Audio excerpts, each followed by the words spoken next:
When the car comes to a halt, the boy stirs from his slumber. The very first thing he sees is his mama's face, peering at him through the mirror. She has it angled so that it doesn't show the sweeping headlights spreading their colour on the fogged glass, but shows her own features instead. Mama is tall and elegant, with hair at once yellow and grey, and blue eyes, just the same as the boy's.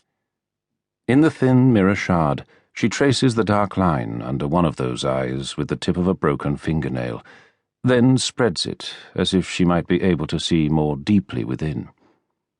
The boy shifts, only to let Mama know he is awake.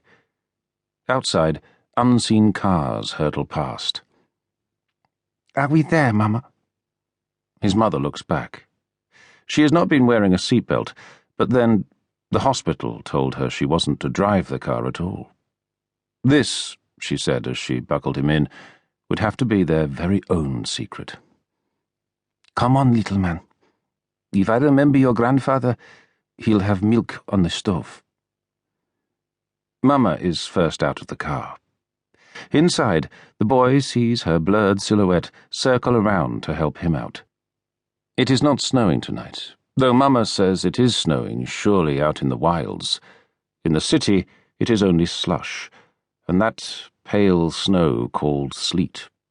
It has fingers of ice, and it claws at the boy. Mama helps him down and crouches to straighten his scarf. Then it is up and over and into the tenement yard.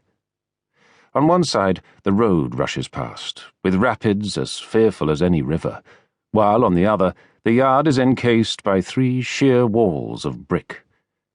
Eyes gaze down from every wall, half of them scabbed over by black plastic sheeting, the others alight in a succession of drab oranges and reds.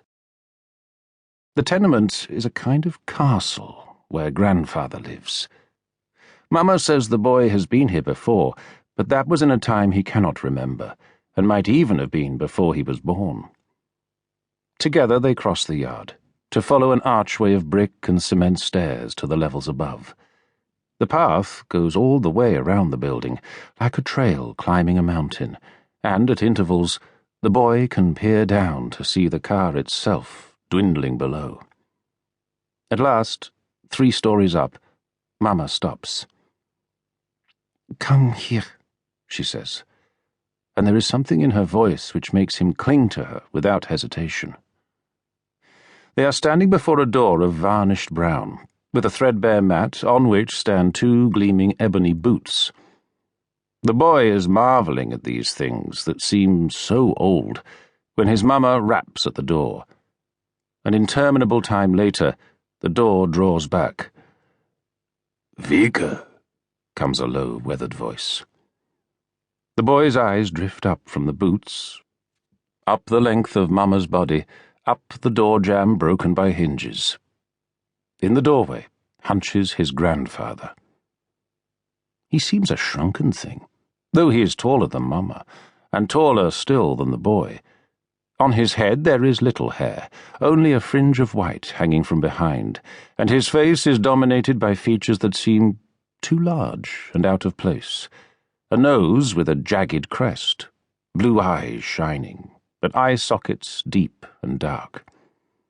He is wearing a flannel nightgown, burgundy, tied up with a black leather belt, and though his eyes dwell first on Mama, they drop second to the boy.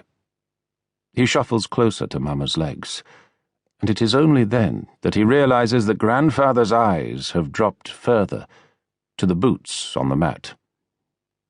"My jackboots," he says. "They're finished. Bring them, would you, boy?" Grandfather turns to shuffle inside. "Oh, Vika." "We'll talk soon, Papa."